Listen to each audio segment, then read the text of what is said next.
Hello बच्चों, आज की क्लास में हम डिस्कस कर रहे हैं हमारी कक्षा 6 की गणित की वर्कशीट 10 तिथि है 29 अक्टूबर 2020 और आज का हमारा टॉपिक है पूर्णांक और उसका हम आज ले रहे हैं इंट्रोडक्शन कि पूर्णांक क्या होते हैं और उन्हें हम अपनी डेली लाइफ में दैनिक जीवन में यूज़ कैसे करते हैं। तो हमारे पूर्णांक दो प्रकार के होते हैं, एक होते हैं धनात्मक पूर्णांक और एक होते हैं ऋणात्मक। धनात्मक यानी जिनके साथ प्लस का साइन लगता है और ऋणात्मक जिनके साथ माइनस का साइन लगता है। अब हम डेली लाइफ में कहते हैं कि तापमान जो है 0 डिग्री सेल्सियस से 29 डिग्री सेल्सियस ऊपर हो गया, ऊपर यानी ज़्यादा। तो जब कोई चीज़ ज़्यादा हो रही है यानी वो हमारे पास ऐड हो रही है, इकट्ठी हो रही है और आ रही है, तो इसका मतलब हम उसको किससे डिनोट करेंगे? जमा 29 डिग्री सेल्सियस। उसी प्रकार तापमान 0 डिग्री सेल्सियस से 2 डिग्री सेल्सियस नीचे, हम ये कहते हैं ना कि लेह लद्दाख में तापमान 0 से भी इतना नीचे गिर गया। अब उसे दिखाने के लिए हम क्या करेंगे? कम हो रहा है ना, 0 से भी कम हो गया, तो यानी चीज़ घट रही है, तब हम निशान लगाते हैं घटा का, यानी -2 डिग्री सेल्सियस। उसी प्रकार समुद्र तल से ऊपर माउंट एवरेस्ट की ऊंचाई, यानी अब हम ऊपर की ओर बढ़ रहे हैं, ऊंचाई बढ़ती जा रही है, तो हम क्या करेंगे? यहाँ पर लगेगा प्लस का साइन जब हम ऊंचाई को बताते हैं। और जब हम समुद्र तल से नीचे की तरफ, गहराई की तरफ जा रहे हैं, यानी ऊंचाई कम हो रही है, तब हम उसे माइनस के साइन के साथ शो करते हैं, यानी ऊंचाई के लिए हम प्लस का साइन लगा रहे हैं और जब हम गहराई की बात कर रहे हैं तो हम माइनस का साइन यूज़ कर रहे हैं। रुपये 3000 बैंक में जमा किए गए, तो खुद ही बता रहा है जमा, यानी जमा का निशान लगेगा। बैंक से रुपये 4000 निकाले गए, यानी बैंक में से हमने कम कर दिए, घटा दिए रुपए, अपने अकाउंट में से निकाल लिए, तो यहाँ पर आ गया माइनस का साइन। 12 छात्र कक्षा में और आ गए, यानी छात्रों की संख्या बढ़ गई और जमा हो गए छात्र, तो यहाँ पर आ गया प्लस का साइन। 2 छात्र कक्षा से स्थानांतरित हो गए, यानी कक्षा से किसी और कक्षा में उन्हें भेज दिया गया, तो हमारी कक्षा में कम हो गए यानी माइनस का साइन आ गया। ज़मीनी स्तर से 11 मंजिल ऊपर, यानी ऊंचाई की बात हो रही है और मैंने बताया था ऊंचाई के लिए प्लस का साइन। और ज़मीनी स्तर से 1 मंजिल नीचे की पार्किंग, यानी जो हमारा अंडरग्राउंड होता है ना, अंडरग्राउंड पार्किंग, तो हम गहराई में जा रहे हैं, तो यानी -1। जब आप 10,000 रुपये कमाते हैं, यानी हमारे पास बढ़ गए रुपए, तो हमने प्लस का साइन लगा दिया, और अगर हमने खर्च कर दिए तो कम हो गए, यानी माइनस का साइन लग गया। उसी प्रकार अगर हमें लाभ होता है, जब हमें लाभ होता है तब भी हम प्लस की साइन का प्रयोग करते हैं, और अगर नुकसान या हानि ये शब्द कहीं प्रयोग किए जाते हैं तो हम कौन से चिन्ह का प्रयोग करेंगे? तब हम माइनस का चिन्ह प्रयोग करते हैं। तो अब पूर्णांकों को हमने देख लिया कि कैसे हम अपने दैनिक जीवन में यूज़ करते हैं।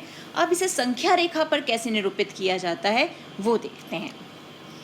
तो संख्या रेखा पर निरूपित करने के लिए सबसे पहले तो हमारे पास संख्या रेखा यानी एक रेखा होनी चाहिए। और संख्या रेखा क्यों कहते हैं इसे हम? क्योंकि इस पे हम संख्याएं लिख रहे हैं। तो सबसे बीच में आ गया हमारा 0, और 0 हमारा ऐसा नंबर है जो ना तो धनात्मक होता है ना ही ऋणात्मक, क्योंकि ना उसे किसी को देना कुछ ना किसी से लेना कुछ, तो उस पर कोई भी साइन नहीं होता। तो 0 से जब हम दाईं ओर यानी सीधे हाथ की ओर बढ़ते हैं तो हमारे पास धनात्मक पूर्णांक आते हैं 1, 2, 3, 4, इस प्रकार 5, 6 और अनंत तक बढ़ते हैं। और जब हम उल्टे हाथ की तरफ यानी इस तरफ बढ़ते हैं तो हमारे आते हैं ऋणात्मक यानी माइनस वाले, -1, -2, -3, -4, और ये भी उल्टे हाथ की तरफ अनंत तक बढ़ते हैं। तो ये हो गए हमारे पूर्णांक जिन्हें हम संख्या रेखा पर दर्शाते हैं। तो अब संख्या रेखा पर 0 के दाईं ओर जाने पर दर्शाए गए अंकों का मान बिंदु 0 से दूरी बढ़ जाने पर बढ़ जाता है। अब यहाँ पर दाईं ओर बढ़ रहे हैं तो जितनी दूर हम जा रहे हैं, 2 का मान 1 से ज़्यादा, उससे आगे बढ़े तो 3 का मान 2 से ज़्यादा, 4 का मान 3 से ज़्यादा, यानी 0 से जितना दूर होते जा रहे हैं हम दाईं तरफ, हमारे अंकों का मान बढ़ता जा रहा है, उनकी वैल्यू बढ़ती जा रही है।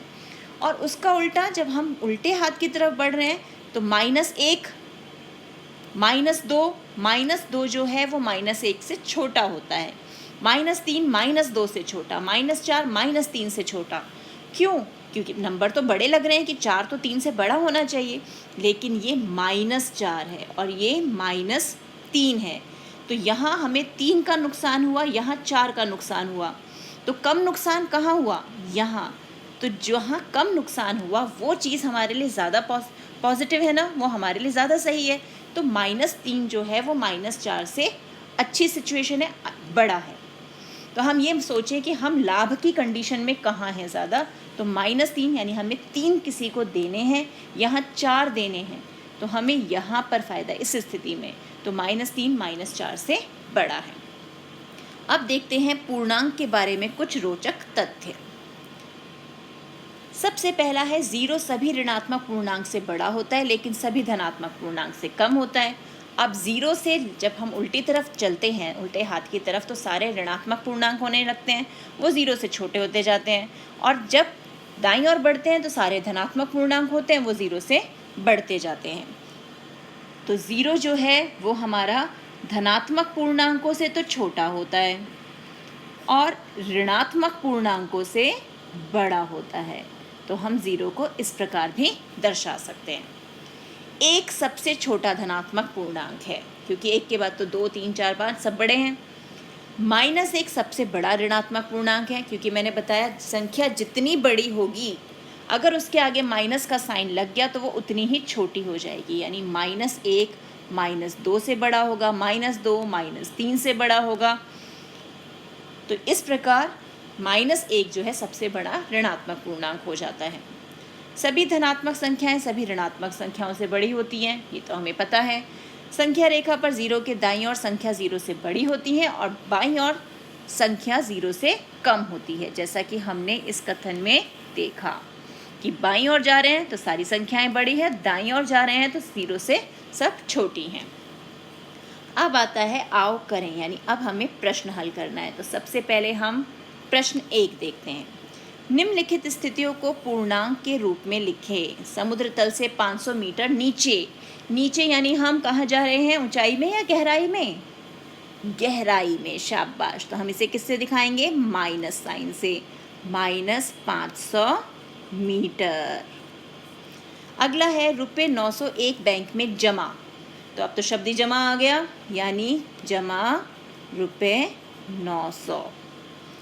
₹2000 का नुकसान हो गया, यानी हमें घाटा हुआ, घट गए हमारे, तो यानी घटा ₹2000। और पतंग ज़मीन से 500 मीटर ऊपर उड़ रही है, यानी ऊंचाई पर उड़ रही है, और जहाँ ऊंचाई होती है तो यानी प्लस का साइन, प्लस 500 मीटर। हो गई ये परिस्थितियाँ हमारी पूर्णांक के रूप में। अब देखते हैं प्रश्न 2। तो प्रश्न 2 में क्या है? निम्नलिखित संख्याओं को संख्या रेखा पर निरूपित करें। तो अभी हमने संख्या रेखा देखी कैसी होती है, अब ये दिखाना है कि ये -7 जो है संख्या रेखा में कहाँ पर आएगा। तो सबसे पहले तो हम एक रेखा खींच लेते हैं हमारी, ये हमने खींच ली। अब माइनस का साइन है तो माइनस का साइन 0 के सीधे हाथ पे मिलेगा हमें कि उल्टे हाथ पर मिलेगा? शाबाश, उल्टे हाथ पर। तो हमने यहाँ लिख लिया 0। अब बराबर दूरी पर हम निशान लगाना शुरू कर देते हैं और फिर इन अंकों को नाम देंगे। ये हो गया -1, -2, -3, -4, -5, -6, -7, -8। हमें किसे दिखाना है? -7 को। तो ये हमने डॉट बनाया और ये हो गया हमारा -7। आ गया संख्या रेखा पर। अब है +3। तो हमें 0 के किस हाथ पे जाना है? 0 से सीधे हाथ पे जाना है कि उल्टे हाथ पर? शाबाश, सीधे हाथ पर। तो ये हमने फिर एक संख्या रेखा ड्रॉ कर ली और हमने ये ले लिया हमारा 0, सीधे हाथ पर जाना है 1, 2, 3। तो ये हो गया 1, ये 2 और ये 3, और हमें प्लस का 3 चाहिए, ये रहा हमारा प्लस का 3। अब है 0। अब हमें उल्टे हाथ पे जाना है कि सीधे हाथ पे जाना है? हमें तो कहीं नहीं जाना, क्योंकि 0 तो ना उल्टे हाथ पे ना सीधे हाथ पर। 0 तो कहाँ होता है? बीच में, क्योंकि वो ना धनात्मक होता ना ऋणात्मक। तो ये 1, 2, 3, हम 1, 2, 3 यहाँ चले गए, -1, -2, -3 हमने यहाँ दर्शा दिए, लेकिन हमें तो चाहिए 0, हमने इसे मार्क कर दिया। अब आ गया -6, -6 का तो अब आप सीधे सीधे बताओ कहाँ जाएंगे हम, उल्टे हाथ की तरफ कि सीधे हाथ की तरफ? उल्टे हाथ की तरफ। तो ये रहा हमारा 0, 1, 2, 3, 4, 5, 6, यानी -1, -2, -3, -4, -5 और ये -6। यहाँ आ गया हमारा अंक। तो ये हमने संख्याओं को संख्या रेखा पर निरूपित कर दिया, है ना आसान और मज़ेदार। तो इसी प्रकार के प्रश्नों का अभ्यास कीजिए अपनी NCERT बुक से।